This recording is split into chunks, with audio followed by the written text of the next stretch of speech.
Рахмат, урматтуу Кубатбек Алчиевич. Учурдан пайдаланып, сизди көңүлүңүздү бир көйгөйгө бургум келип атат. Аны Мады элинин талабы. Сиз менен макул болсоңуз керек, эгерде өкмөт мүчөсү берген сөз берсе, убадада туруш керек. Кандай дейсиз? Туура. Анда мына өзүңүзгө белгилүү болгондой, Мады айылы тарыхый мааниге ээ да.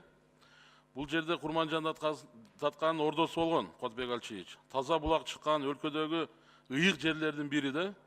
Өз кызыкчылыгын ойлогон ишкерлер мына ушундай аймактын баркын кетирип, эшек фермасын уюштуруп, экологияга, тамак-аш коопсуздугуна жиш жайгашкан жергүтүүлөрдүн ден соолугуна терс таасирин тийгизип жатат. Терс.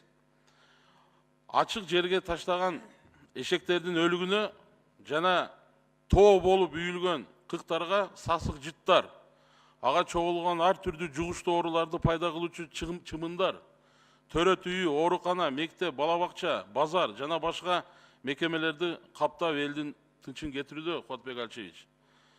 Жакшы билесиз, бардыгыңыздар жакшы билесиздер, кыргыздын жети атасы эч качан эшек менен байыган эмес.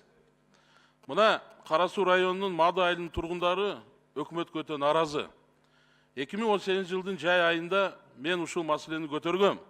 Ушул Мады айылында 3000ден ашуу эшектерди кармаган ферманы жабуу боюнча мен маселени көтөргөндө, өкмөткө карашуу ветеринардык жана фитосанитардык коопсуздук боюнча мамлекеттик инспекциянын жетекчиси Жумаканов Калысбек Туратбекович сөз берген, убада берген, жабабыз, унчукпай тур, мартка чейин, мартка чейин жабабыз деген.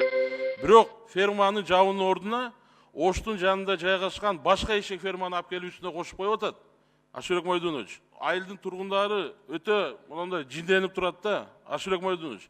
Мына ошол жерде ачык эле айтып атышат. Кытайлар ошо ветеринардык инспекциянын жетекчилерин акча менен басып койду. Жапкандын ордуна наоборот аны көбөйтүп салды деп атат. Ошого чара көрүп бериңиз.